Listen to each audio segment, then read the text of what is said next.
ओम श्री गणेशाय नमः। अथ श्री विष्णोर्शतनाम स्तोत्र। नारद उवाच। ओम वासुदेवं हृषीकेशं वामनं जलशायिनं जनार्दनं हरिकृष्णं श्रीवक्षं गरुडध्वजं वराहं पुण्डरीकाक्षं नृसिंहं नरकान्तकं अव्यक्तं शाश्वतं विष्णु मनन्तमजमव्ययं नारायणं गदाध्यक्षं गोविन्दं कीर्तिभाजनं गोवर्धनोद्धरं देवं भूधरं भुवनेश्वरं वेत्तारं यज्ञपुरुषं यज्ञेशं यज्ञवाहकं चक्रपाणिं गदापाणिं शङ्खपाणिं नरोत्तमं वैकुण्ठं दुष्टदमनं भूगर्भं पीतवाससं त्रिविक्रमं त्रिकालज्ञं त्रिमूर्तिं नन्दिकेश्वरं रामं रामं हयग्रीवं भीमं रौद्रं भवोद्भवं श्रीपतिं श्रीधरं श्रीशं मङ्गलं मङ्गलायुधं दामोदरं दमोपेतं केशवं केशिसूदनं वरेण्यं वरदं विष्णु मानन्दं वसुदेवजं हिरण्यरेतसं दीप्तं पुराणं पुरुषोत्तमं सकलं निष्कलं शुद्धं निर्गुणं गुणशाश्वतं हिरण्यतनुसङ्काशं सूर्यायुतसमप्रभं मेघश्यामं चतुर्बाहुं कुशलं कमलेक्षणं ज्योतिरूपमरूपं च स्वरूपं रूपसंस्थितं सर्वज्ञं सर्वरूपस्थं सर्वेशं सर्वतोमुखं ज्ञानं कूटस्थमचलं ज्ञानदं परमं प्रभुं योगेशं योगनिष्णातं योगिनं योगरूपिणं ईश्वरं सर्वभूतानां वन्दे भूतमयं प्रभुं इति नाम शतं दिव्यं वैष्णवं खलु पापहं व्यासेन कथितं पूर्वं सर्वपापप्रणाशनं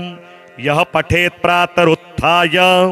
स भवेद् वैष्णवो नरः सर्वपापविशुद्धात्मा विष्णुसायुज्यमाप्नुयात् चान्द्रायणसहस्राणि कन्यादानशतानि च गवां लक्षसहस्राणि मुक्तिभागी भवेन्नरः अश्वमेधायुतं पुण्यं फलं प्राप्नोति मानवः। श्रीवरदनारायणस्तोत्रम्। पद्मासनाय मणिकुण्डलशोभिताय भास्वज्जटामुकुटमण्डितमस्तकाय लक्ष्मीवराय जनपालन तत्पराय नारायणाय बदरीपतये नमोऽस्तु। ध्यानस्थिताय सरसीरुहलोचनाय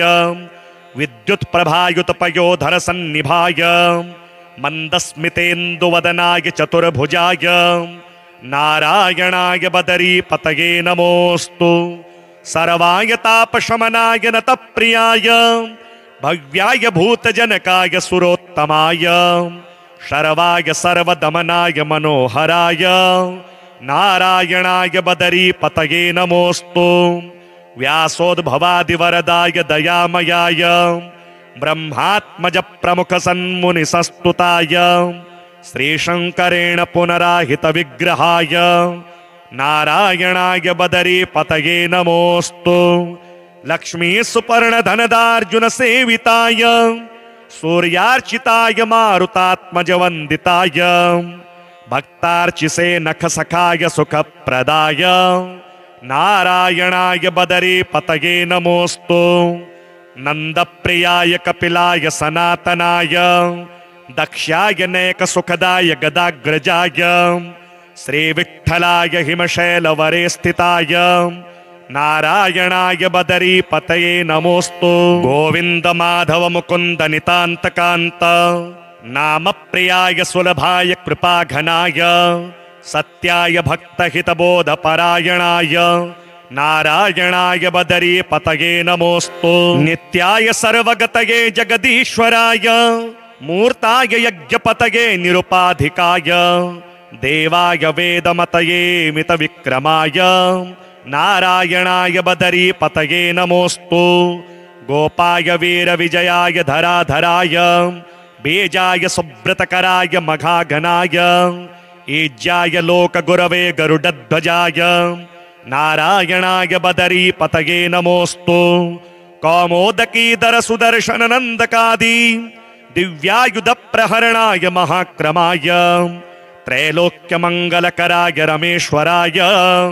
नारायणाय बदरीपतये नमोस्तु रामाय सत्यतर धर्म विदुत्तमाय प्राणाय बुद्धिकरणाय शुभेक्षणाय शुद्धात्मने करणकार्य कृते व्ययाय नारायणाय बदरीपतये नमोस्तु प्रेम्णा स्वभक्त जनवांछित पूर्णाय संदर्शितात्मवपुषे नतवत्सलाय स्निग्ध प्रसन्न हसिताय हितोत्तमाय नारायणाय बदरीपतये नमोस्तु स्पर्शेन दिव्यमृदुना करनीरजस्य संवर्धकाय चरणानत भाग्यराशेः संजीवकाय जनकाय च पालकाय नारायणाय बदरीपतये नमोस्तु तेजोमयाय करुणामृतसागराय निष्कारणाय वरदाय च निस्तुलाय कल्पद्रुमाय सुखदाय निरामयाय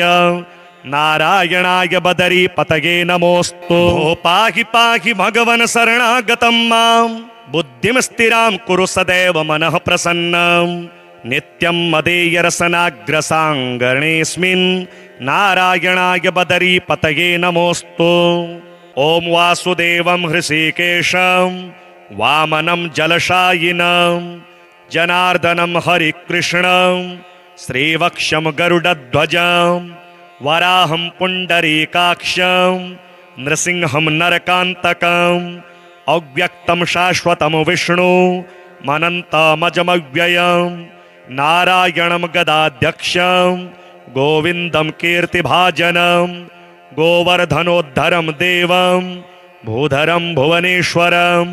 वेत्तारं यज्ञपुरुषं यज्ञेशं यज्ञवाहकं चक्रपाणिं गदापाणिं शङ्खपाणिं नरोत्तमं वैकुण्ठं दुष्टदमनं भूगर्भं पीतवाससं त्रिविक्रमं त्रिकालज्ञं त्रिमूर्तिं नन्दिकेश्वरं रामं रामं हयग्रीवं भीमं रौद्रं भवोद्भवं श्रीपतिं श्रीधरं श्रीशं मङ्गलं मङ्गलायुधं दामोदरं दमोपेतं केशवं केशिसूदनं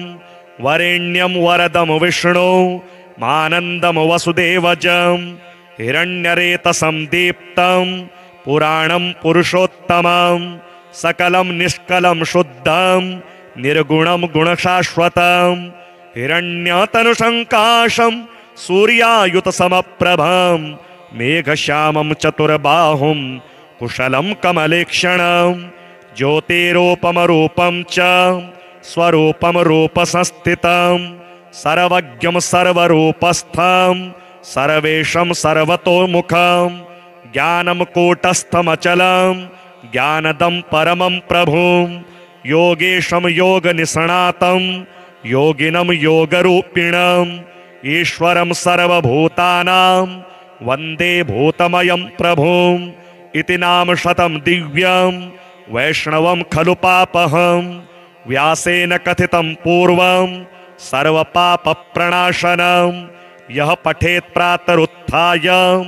स भवेद् वैष्णवो नरः सर्वपापविशुद्धात्मा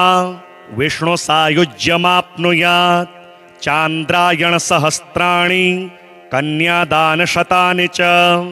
गवां लक्षसहस्राणि मुक्तिभागी भवेन्नरः अश्वमेधायुतं पुण्यं फलं प्राप्नोति मानवः श्रीवरदनारायणस्तोत्रम् पदमासनाय मणिकुण्डलशोभिताय भास्वज्जटामुकुटमण्डितमस्तकाय लक्ष्मीवराय जनपालन तत्पराय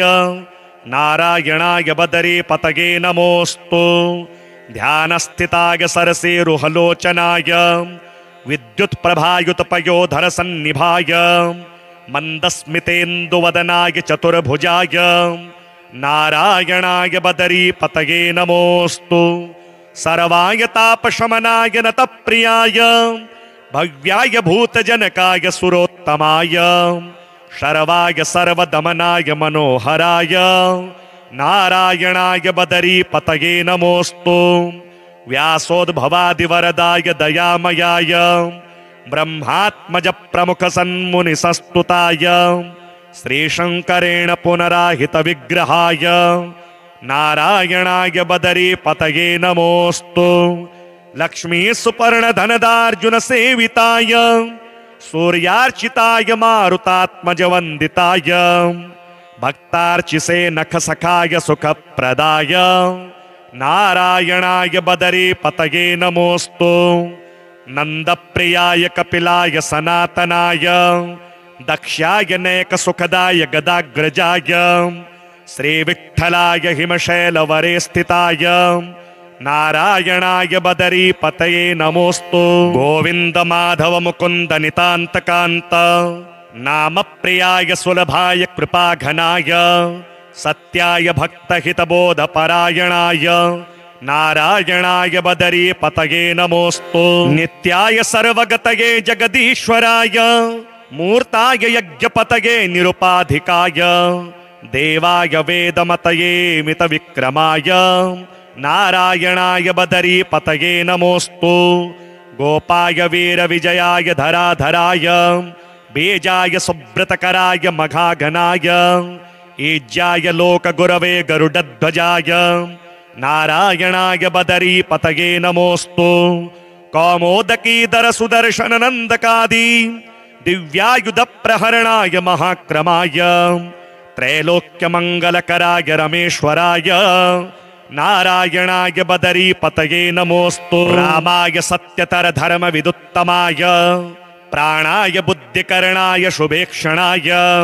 शुद्धात्मने करणकार्य कृते व्ययाय नारायणाय बदरीपतये नमोऽस्तु। प्रेम्णा स्वभक्त जनवाञ्छित पूर्णाय संदर्शितात्मवपुषे नतवत्सलाय स्निग्ध प्रसन्न हसिताय हितोत्तमाय नारायणाय बदरीपतये नमोऽस्तु। स्पर्शेन दिव्यमृदुना करनीरजस्य संवर्धकाय चरणानत भाग्यराशेः संजीवकाय जनकाय च पालकाय नारायणाय बदरीपतये नमोऽस्तु। तेजोमयाय करुणामृतसागराय निष्कारणाय वरदाय च निस्तुलाय कल्पद्रुमाय सुखदाय निरामयाय नारायणाय बदरीपतये नमोऽस्तु। पाहि पाहि भगवन् शरणागतं मां बुद्धिं स्थिरां कुरु सदैव मनः प्रसन्नं नित्यं मदेयरसनाग्रसाङ्गणेऽस्मिन् नारायणाय बदरीपतये नमोऽस्तु। ॐ वासुदेवं हृषीकेशं वामनं जलशायिनं जनार्दनं हरिकृष्णं श्रीवक्षं गरुडध्वजं वराहं पुण्डरीकाक्षं नृसिंहं नरकान्तकं अव्यक्तं शाश्वतं विष्णु मनन्तमजमव्ययं नारायणं गदाध्यक्षं गोविन्दं कीर्तिभाजनं गोवर्धनोद्धरं देवं भूधरं भुवनेश्वरं वेत्तारं यज्ञपुरुषं यज्ञेशं यज्ञवाहकं चक्रपाणिं गदापाणिं शङ्खपाणिं नरोत्तमं वैकुण्ठं दुष्टदमनं भूगर्भं पीतवाससं त्रिविक्रमं त्रिकालज्ञं त्रिमूर्तिं नन्दिकेश्वरं रामं रामं हयग्रीवं भीमं रौद्रं भवोद्भवं श्रीपतिं श्रीधरं श्रीशं मङ्गलं मङ्गलायुधं दामोदरं दमोपेतं केशवं केशिसूदनं वरेण्यं वरदं विष्णु मानन्दं वसुदेवजं हिरण्यरेतसं दीप्तं पुराणं पुरुषोत्तमं सकलं निष्कलं शुद्धं निर्गुणं गुणशाश्वतं हिरण्यतनुसङ्काशं सूर्यायुतसमप्रभं मेघश्यामं चतुर्बाहुं कुशलं कमलेक्षणं ज्योतिरूपमरूपं च स्वरूपं रूपसंस्थितं सर्वज्ञं सर्वरूपस्थं सर्वेशं सर्वतोमुखं ज्ञानं कूटस्थमचलं ज्ञानदं परमं प्रभुं योगेशं योगनिष्णातं योगिनं योगरूपिणम् ईश्वरं सर्वभूतानां वन्दे भूतमयं प्रभुम् इति नाम शतं दिव्यं वैष्णवं खलु पापहं व्यासेन कथितं पूर्वं सर्वपापप्रणाशनं यः पठेत् प्रातरुत्थाय स भवेद् वैष्णवो नरः सर्वपापविशुद्धात्मा विष्णुसायुज्यमाप्नुयात् चान्द्रायणसहस्राणि कन्यादानशतानि च गवां लक्षसहस्राणि मुक्तिभागी भवेन्नरः अश्वमेधायुतं पुण्यं फलं प्राप्नोति मानवः श्रीवरदनारायणस्तोत्रम् पद्मासनाय मणिकुण्डलशोभिताय भास्वज्जटामकुटमण्डितमस्तकाय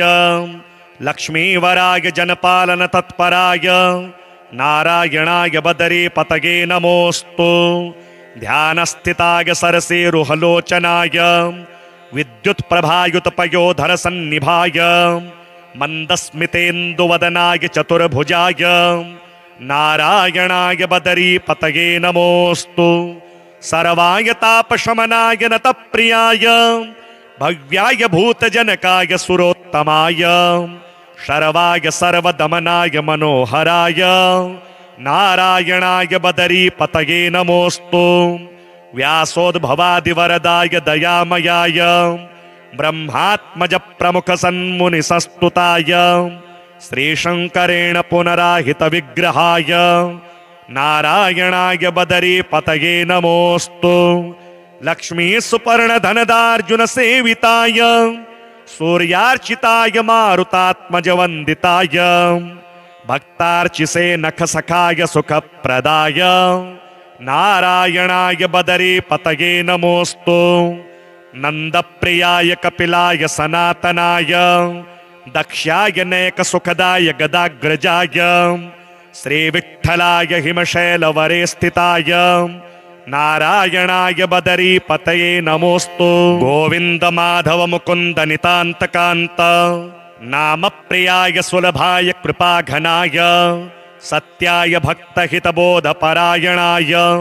नारायणाय बदरीपतये नमोऽस्तु नित्याय सर्वगतये जगदीश्वराय मूर्ताय यज्ञपतये निरुपाधिकाय देवाय वेदमतये मितविक्रमाय नारायणाय बदरीपतये नमोऽस्तु गोपाय वीरविजयाय धराधराय बीजाय सुब्रतकराय मघाघनाय ईज्याय लोकगुरवे गरुडध्वजाय नारायणाय बदरीपतये नमोऽस्तु कौमोदकीधर सुदर्शन नन्दकादि दिव्यायुधप्रहरणाय महाक्रमाय त्रैलोक्यमङ्गलकराय रमेश्वराय नारायणाय बदरीपतये नमोऽस्तु रामाय सत्यतरधर्मविदुत्तमाय प्राणाय बुद्धिकरणाय शुभेक्षणाय शुद्धात्मने करणकार्यकृते व्ययाय नारायणाय बदरीपतये नमोऽस्तु प्रेम्णा स्वभक्तजनवाञ्छितपूर्णाय सन्दर्शितात्मवपुषे नतवत्सलाय स्निग्धप्रसन्न हसिताय हितोत्तमाय नारायणाय बदरीपतये नमोऽस्तु स्पर्शेन दिव्यमृदुना करनीरजस्य संवर्धकाय चरणानत भाग्यराशेः संजीवकाय जनकाय च पालकाय नारायणाय बदरीपतये नमोऽस्तु तेजोमयाय करुणामृतसागराय निष्कारणाय वरदाय च निस्तुलाय कल्पद्रुमाय सुखदाय निरामयाय नारायणाय बदरीपतये नमोऽस्तु पाहि पाहि भगवन् शरणागतं मां बुद्धिं स्थिरां कुरु सदैव मनः प्रसन्नं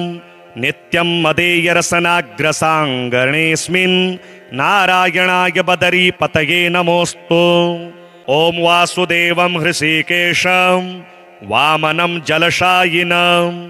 जनार्दनं हरिकृष्णं श्रीवक्षं गरुडध्वजं वराहं पुण्डरीकाक्षं नृसिंहं नरकान्तकम् अव्यक्तं शाश्वतं विष्णु मनन्तमजमव्ययं नारायणं गदाध्यक्षं गोविन्दं कीर्तिभाजनं गोवर्धनोद्धरं देवं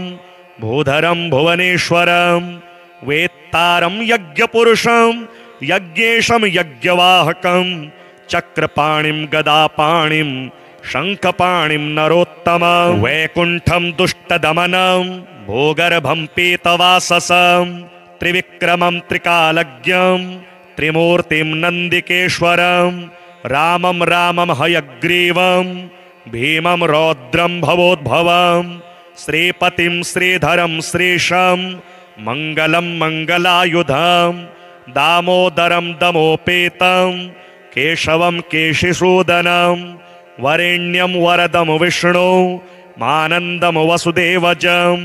हिरण्यरेतसं दीप्तं पुराणं पुरुषोत्तमं सकलं निष्कलं शुद्धं निर्गुणं गुणशाश्वतं हिरण्यतनुसङ्काशं सूर्यायुतसमप्रभं मेघश्यामं चतुर्बाहुं कुशलं कमलेक्षणं ज्योतिरूपमरूपं च स्वरूपं रूपसंस्थितं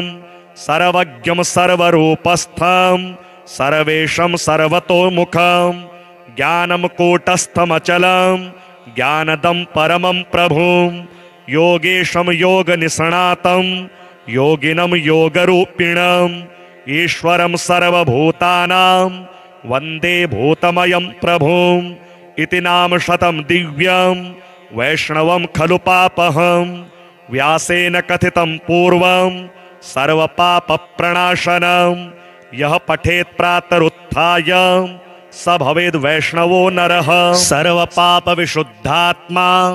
विष्णुसायुज्यमाप्नुयात् चान्द्रायणसहस्राणि कन्यादानशतानि च गवां लक्षसहस्राणि मुक्तिभागी भवेन्नरः अश्वमेधायुतं पुण्यं फलं प्राप्नोति मानवः श्रीवरदनारायणस्तोत्रम् पदमासनाय मणिकुण्डलशोभिताय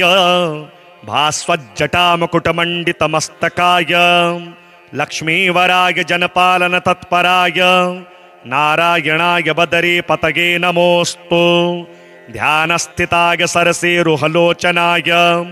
विद्युत्प्रभायुतपयोधरसन्निभाय मन्दस्मितेन्दुवदनाय चतुर्भुजाय नारायणाय बदरीपतये नमोऽस्तु सर्वाय तापशमनाय नतप्रियाय भव्याय भूतजनकाय सुरोत्तमाय शर्वाय सर्वदमनाय मनोहराय नारायणाय बदरीपतये नमोऽस्तु व्यासोद्भवादिवरदाय दयामयाय ब्रह्मात्मज प्रमुखसन्मुनिसस्तुताय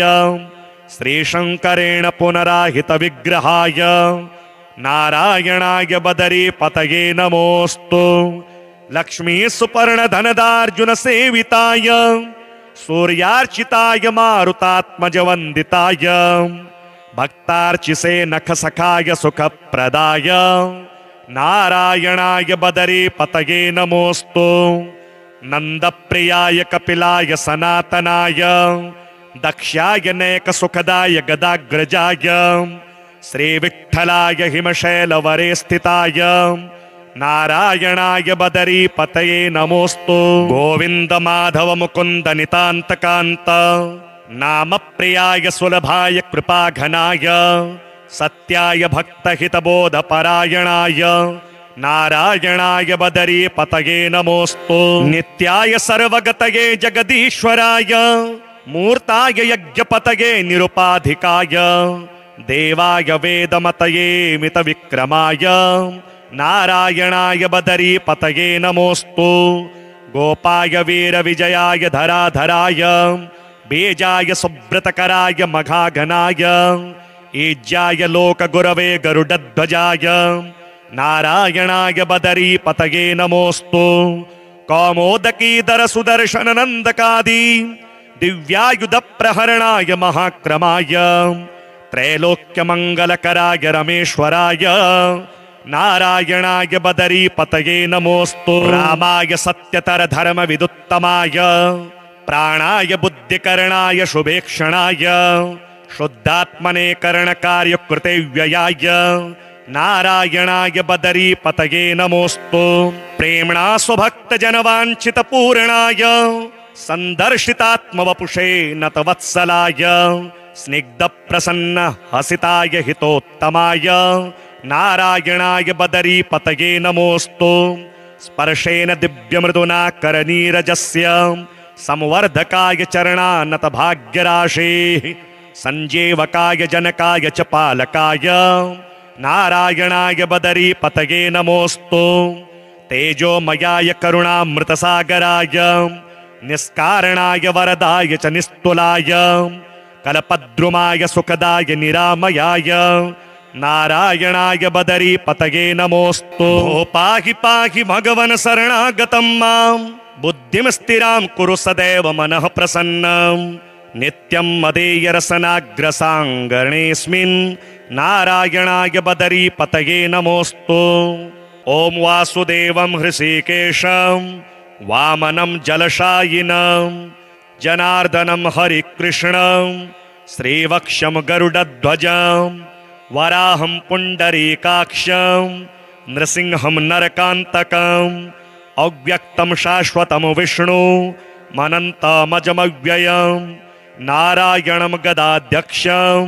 गोविन्दं कीर्तिभाजनं गोवर्धनोद्धरं देवं भूधरं भुवनेश्वरं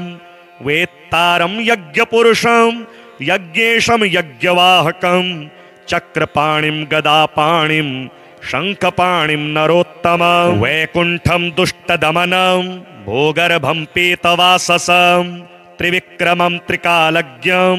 त्रिमूर्तिं नन्दिकेश्वरं रामं रामं हयग्रीवं भीमं रौद्रं भवोद्भवं श्रीपतिं श्रीधरं श्रीशं मङ्गलं मङ्गलायुधं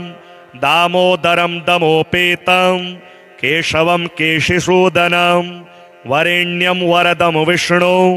मानन्दं वसुदेवजं हिरण्यरेतसं दीप्तं पुराणं पुरुषोत्तमं सकलं निष्कलं शुद्धं निर्गुणं गुणशाश्वतं हिरण्यतनुसङ्काशं सूर्यायुतसमप्रभं मेघश्यामं चतुर्बाहुं कुशलं कमलेक्षणं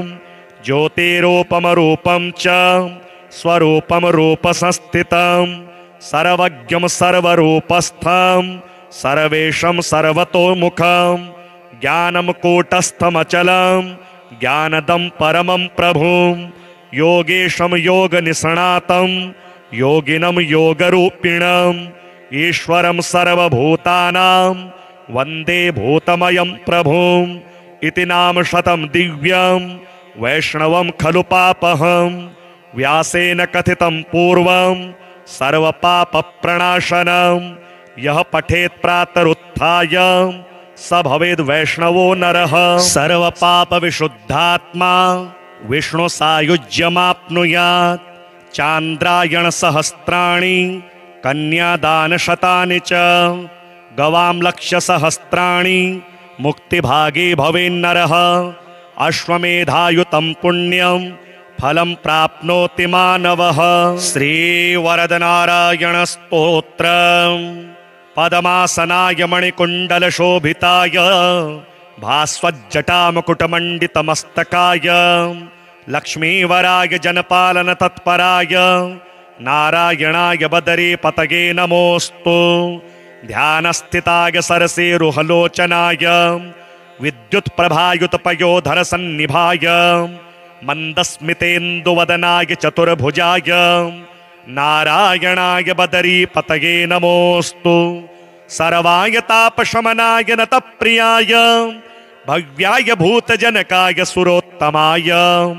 शर्वाय सर्वदमनाय मनोहराय नारायणाय बदरीपतये नमोऽस्तु। व्यासोद्भवादिवरदाय दयामयाय ब्रह्मात्मज प्रमुख सन्मुनिसस्तुताय श्रीशङ्करेण पुनराहितविग्रहाय नारायणाय बदरीपतये नमोऽस्तु। लक्ष्मी सुपर्णधनदार्जुन सेविताय सूर्यार्चिताय मारुतात्मजवन्दिताय भक्तार्चिसे नखसखाय सुखप्रदाय नारायणाय बदरीपतये नमोऽस्तु नन्दप्रियाय कपिलाय सनातनाय दक्ष्याय नैकसुखदाय गदाग्रजाय श्रीविठ्ठलाय हिमशैलवरे स्थिताय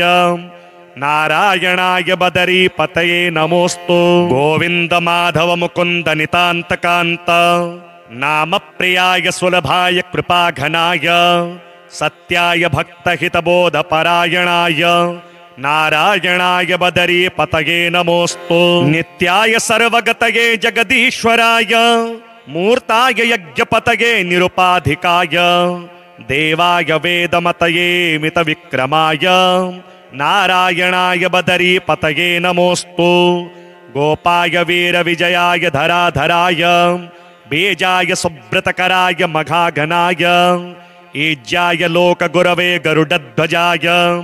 नारायणाय बदरीपतये नमोऽस्तु कौमोदकीधर सुदर्शन नन्दकादि दिव्यायुधप्रहरणाय महाक्रमाय त्रैलोक्यमङ्गलकराय रमेश्वराय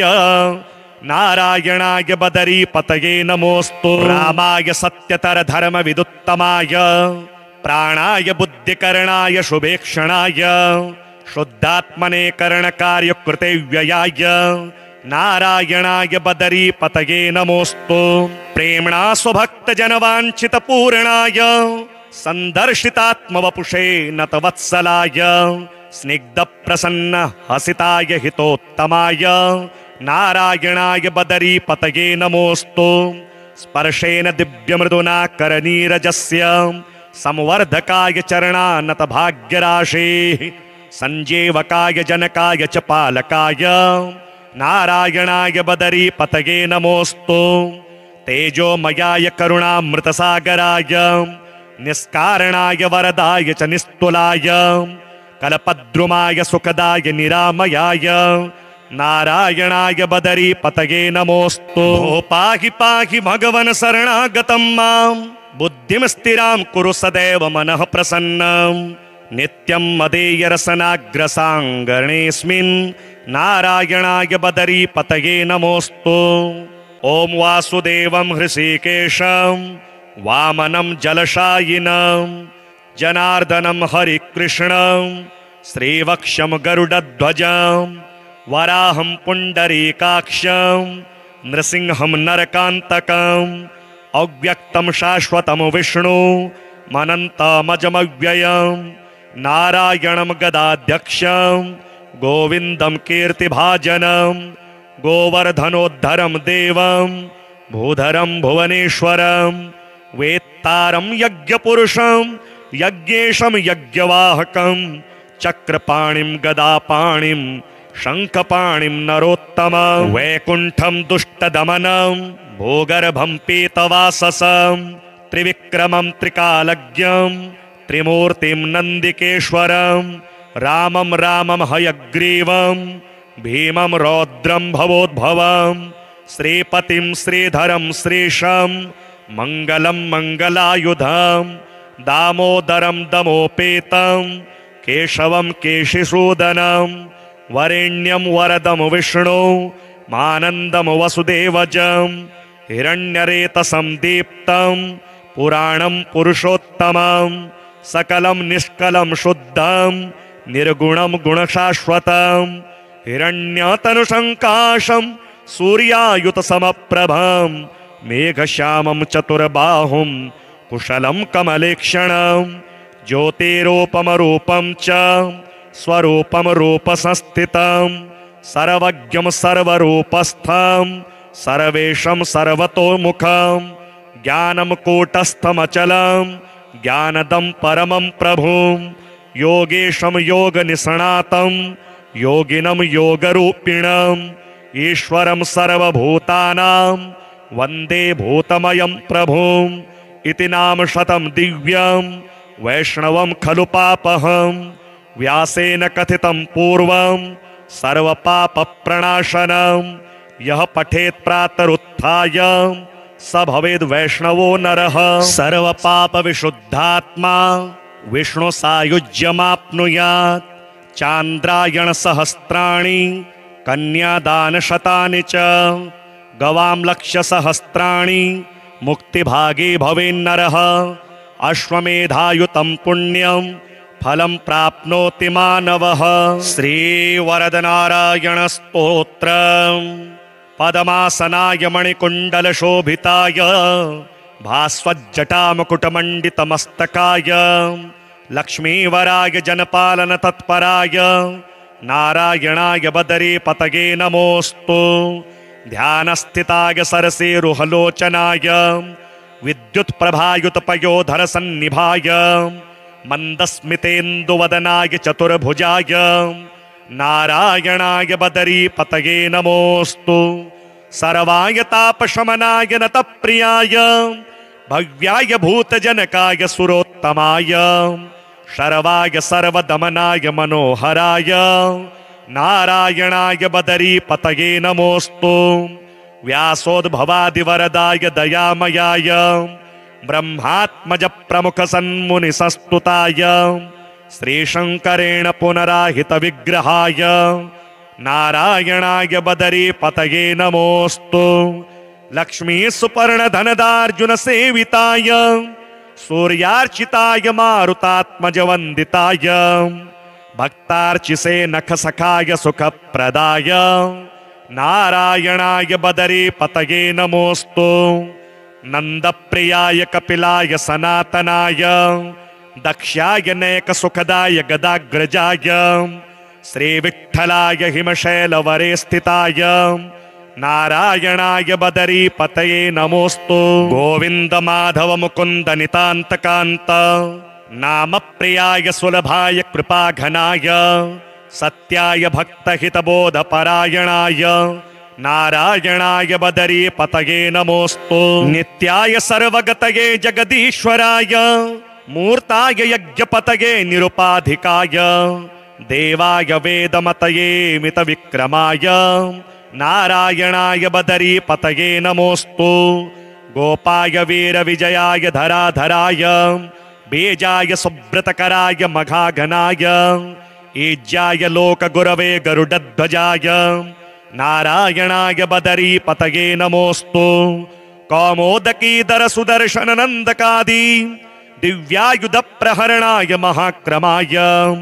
त्रैलोक्यमङ्गलकराय रमेश्वराय नारायणाय बदरी पतये नमोऽस्तु। रामाय सत्यतर धर्म विदुत्तमाय प्राणाय बुद्धिकरणाय शुभेक्षणाय शुद्धात्मने करणकार्य कृते व्ययाय नारायणाय बदरी पतये नमोऽस्तु। प्रेम्णा स्वभक्तजनवाञ्छित पूर्णाय सन्दर्शितात्मवपुषे नतवत्सलाय स्निग्ध प्रसन्न हसिताय हितोत्तमाय नारायणाय बदरी पतये नमोऽस्तु। स्पर्शेन दिव्यमृदुना करनीरजस्य संवर्धकाय चरणानत भाग्यराशेः संजीवकाय जनकाय च पालकाय नारायणाय बदरी पतये नमोऽस्तु। तेजोमयाय करुणामृतसागराय निष्कारणाय वरदाय च निस्तुलाय कल्पद्रुमाय सुखदाय निरामयाय नारायणाय बदरी पतये नमोऽस्तु। पाहि पाहि भगवन् शरणागतं मां बुद्धिं स्थिरां कुरु सदैव मनः प्रसन्नं नित्यं मदेयरसनाग्रसाङ्गणेऽस्मिन् नारायणाय बदरी पतये नमोऽस्तु। ॐ वासुदेवं हृषीकेशं वामनं जलशायिनं जनार्दनं हरिकृष्णं श्रीवक्षं गरुडध्वजं वराहं पुण्डरीकाक्षं नृसिंहं नरकान्तकं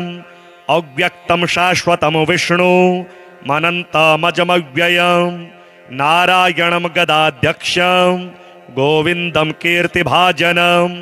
गोवर्धनोद्धरं देवं भूधरं भुवनेश्वरं वेत्तारं यज्ञपुरुषं यज्ञेशं यज्ञवाहकं चक्रपाणिं गदापाणिं शङ्खपाणिं नरोत्तमं वैकुण्ठं दुष्टदमनं भूगर्भं पीतवाससं त्रिविक्रमं त्रिकालज्ञं त्रिमूर्तिं नन्दिकेश्वरं रामं रामं हयग्रीवं भीमं रौद्रं भवोद्भवं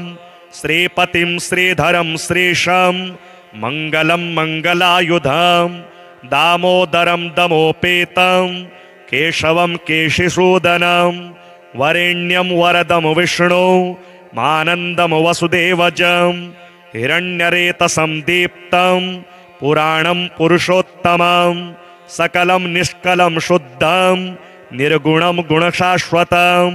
हिरण्यतनुसङ्काशं सूर्यायुतसमप्रभं मेघश्यामं चतुर्बाहुं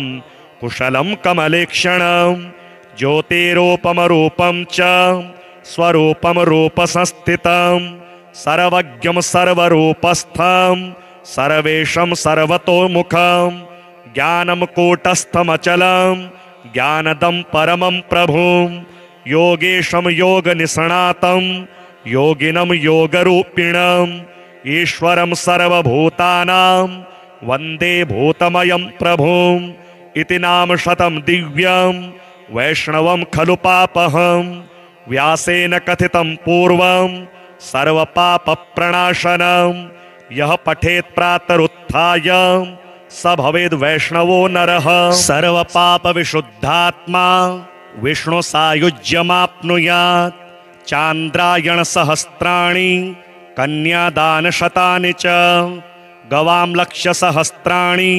मुक्तिभागी भवेन्नरः अश्वमेधायुतं पुण्यं फलं प्राप्नोति मानवः श्रीवरदनारायणस्तोत्रम् पदमासनाय मणिकुण्डलशोभिताय भास्वज्जटामुकुटमण्डितमस्तकाय लक्ष्मीवराय जनपालन तत्पराय नारायणाय बदरीपतये नमोऽस्तु ध्यानस्थिताय सरसीरुहलोचनाय विद्युत्प्रभायुतपयोधरसन्निभाय मन्दस्मितेन्दुवदनाय चतुर्भुजाय नारायणाय बदरीपतये नमोऽस्तु सर्वाय तापशमनाय नतप्रियाय भव्याय भूतजनकाय सुरोत्तमाय शर्वाय सर्वदमनाय मनोहराय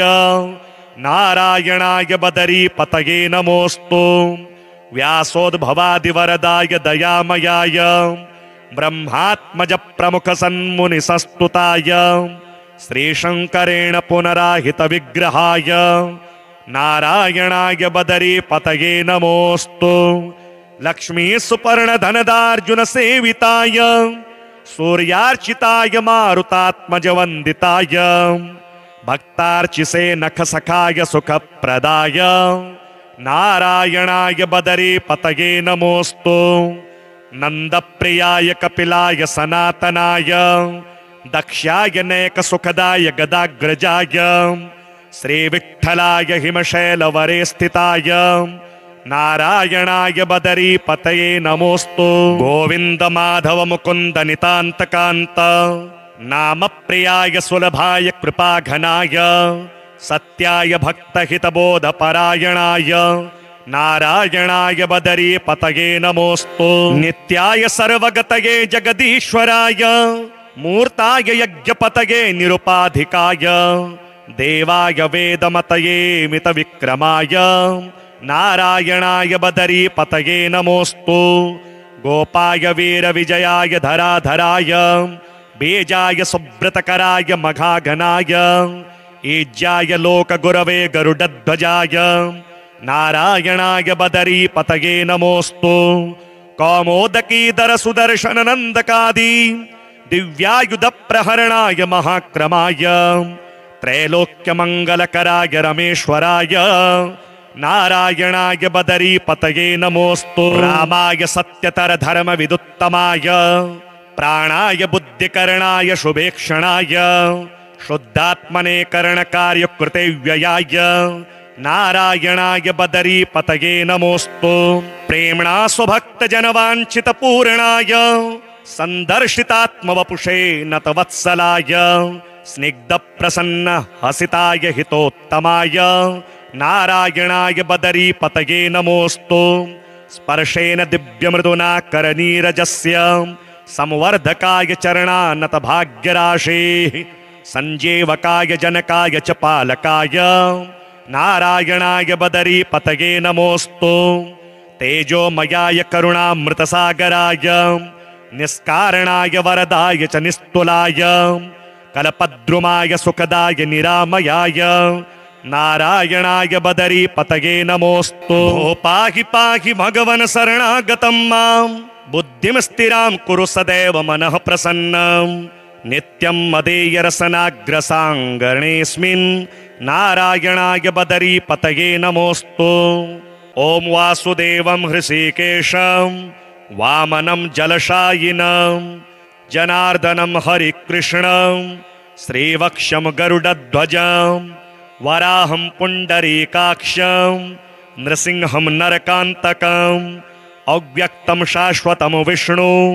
मनन्तमजमव्ययं नारायणं गदाध्यक्षं गोविन्दं कीर्तिभाजनं गोवर्धनोद्धरं देवं भूधरं भुवनेश्वरं वेत्तारं यज्ञपुरुषं यज्ञेशं यज्ञवाहकं चक्रपाणिं गदापाणिं शङ्खपाणिं नरोत्तमं वैकुण्ठं दुष्टदमनं भूगर्भं पीतवाससं त्रिविक्रमं त्रिकालज्ञं त्रिमूर्तिं नन्दिकेश्वरं रामं रामं हयग्रीवं भीमं रौद्रं भवोद्भवं श्रीपतिं श्रीधरं श्रीशं मङ्गलं मङ्गलायुधं दामोदरं दमोपेतं केशवं केशिसूदनं वरेण्यं वरदं विष्णु मानन्दं वसुदेवजं हिरण्यरेतसं दीप्तं पुराणं पुरुषोत्तमं सकलं निष्कलं शुद्धं निर्गुणं गुणशाश्वतं हिरण्यतनुसङ्काशं सूर्यायुतसमप्रभं मेघश्यामं चतुर्बाहुं कुशलं कमलेक्षणं ज्योतिरूपमरूपं च स्वरूपं रूपसंस्थितं सर्वज्ञं सर्वरूपस्थं सर्वेशं सर्वतोमुखं ज्ञानं कूटस्थमचलं ज्ञानदं परमं प्रभुं योगेशं योगनिष्णातं योगिनं योगरूपिणं ईश्वरं सर्वभूतानां वन्दे भूतमयं प्रभुं इति नाम शतं दिव्यं वैष्णवं खलु पापहं व्यासेन कथितं पूर्वं सर्वपापप्रणाशनं यः पठेत् प्रातरुत्थाय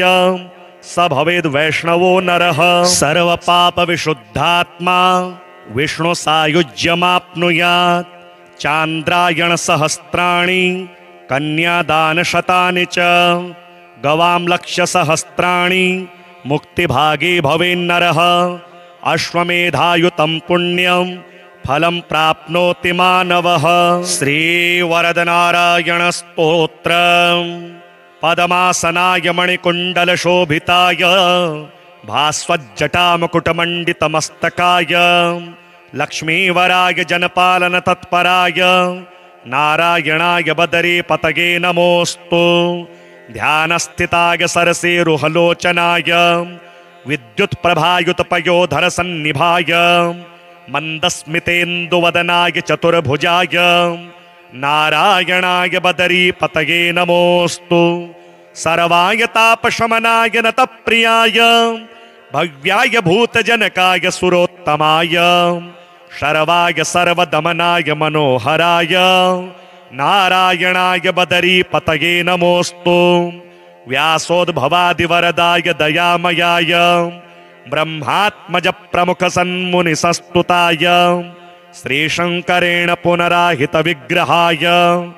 नारायणाय बदरीपतये नमोऽस्तु। लक्ष्मी सुपर्णधनदार्जुन सेविताय सूर्यार्चिताय मारुतात्मजवन्दिताय भक्तार्चिसे नखसखाय सुखप्रदाय नारायणाय बदरीपतये नमोऽस्तु। नन्दप्रियाय कपिलाय सनातनाय दक्ष्याय नैकसुखदाय गदाग्रजाय श्रीविठ्ठलाय हिमशैलवरे स्थिताय ನಾರಾಯಣಾಯ ಬದರೀಪತಯೇ ನಮೋಸ್ತು. ಗೋವಿಂದ ಮಾಧವ ಮುಕುಂದ ನಿತಾಂತಕಾಂತ ನಾಮ ಪ್ರಿಯಾಯ ಸುಲಭಾಯ ಕೃಪಾಘನಾಯ ಸತ್ಯಾಯ ಭಕ್ತಹಿತಬೋಧ ಪರಾಯಣಾಯ ನಾರಾಯಣಾಯ ಬದರೀಪತಯೇ ನಮೋಸ್ತು. ನಿತ್ಯಾಯ ಸರ್ವಗತಯೇ ಜಗದೀಶ್ವರಾಯ ಮೂರ್ತಾಯ ಯಜ್ಞಪತಯೇ ನಿರುಪಾಧಿಕಾಯ ದೇವಾಯ ವೇದಮತಯೇ ಮಿತ ವಿಕ್ರಮಾಯ ನಾರಾಯಣಾಯ ಬದರೀಪತಯೇ ನಮೋಸ್ತು. ಗೋಪಾಯ ವೀರ ವಿಜಯಾಯ ಧರಾಧರಾಯ ಬೀಜಾಯ ಸುಬ್ರತಕರಾಯ ಮಘಾಘನಾಯ ಈಜ್ಯಾಯ ಲೋಕ ಗುರವೇ ಗರುಡಧ್ವಜಾಯ ನಾರಾಯಣಾಯ ಬದರೀಪತಯೇ ನಮೋಸ್ತು. ಕೌಮೋದಕೀಧರ ಸುದರ್ಶನ ನಂದಕಾದಿ ದಿವ್ಯಾಯುಧ ಪ್ರಹರಣಾಯ ಮಹಾಕ್ರಮಾಯ ತ್ರೈಲೋಕ್ಯ ಮಂಗಲಕರಾಯ ರಮೇಶ್ವರಾಯ ನಾರಾಯಣಾಯ ಬದರೀಪತಯೇ ನಮೋಸ್ತು. ರಾಮಾಯ ಸತ್ಯತರ ಧರ್ಮ ವಿದುತ್ತಮಾಯ ಪ್ರಾಣಾಯ ಬುದ್ಧಿಕರಣಾಯ ಶುಭೇಕ್ಷಣಾಯ ಶುದ್ಧಾತ್ಮನೇ ಕರ್ಣಕಾರ್ಯ ಕೃತವ್ಯಯಾಯ ನಾರಾಯಣಾಯ ಬದರೀಪತಯೇ ನಮೋಸ್ತು. ಪ್ರೇಮ್ಣಾ ಸ್ವಭಕ್ತ ಜನವಾಂಛಿತ ಪೂರ್ಣಾಯ ಸಂದರ್ಶಿತಾತ್ಮವಪುಷೇ ನತವತ್ಸಲಾಯ ಸ್ನಿಗ್ಧ ಪ್ರಸನ್ನ ಹಸಿತಾಯ ಹಿತೋತ್ತಮಾಯ ನಾರಾಯಣಾಯ ಬದರೀಪತಯೇ ನಮೋಸ್ತು. ಸ್ಪರ್ಶೇನ ದಿವ್ಯಮೃದುನಾ ಕರನೀರಜಸ್ಯ ಸಂವರ್ಧಕಾಯ ಚರಣಾನತ ಭಾಗ್ಯರಾಶೇ ಸಂಜೀವಕಾಯ ಜನಕಾಯ ಚ ಪಾಲಕಾಯ ನಾರಾಯಣಾಯ ಬದರೀಪತಯೇ ನಮೋಸ್ತು. ತೇಜೋಮಯಾಯ ಕರುಣಾಮೃತಸಾಗರಾಯ ನಿಸ್ಕಾರಣಾಯ ವರದಾಯ ಚ ನಿಸ್ತುಲಾಯ ಕಲಪದ್ರುಮಾಯ ಸುಖದಾಯ ನಿರಾಮಯಾಯ ನಾರಾಯಣಾಯ ಬದರೀಪತಯೇ ನಮೋಸ್ತು. ಪಾಹಿ ಪಾಹಿ ಭಗವನ್ ಶರಣಾಗತಂ ಮಾಂ ಬುದ್ಧಿಂ ಸ್ಥಿರಾಂ ಕುರು ಸದೇವ ಮನಃ ಪ್ರಸನ್ನಂ ನಿತ್ಯಂ ಮದೇಯ ರಸನಾಗ್ರಸಾಂಗಣೇಸ್ಮಿನ್ ನಾರಾಯಣಾಯ ಬದರೀಪತಯೇ ನಮೋಸ್ತು.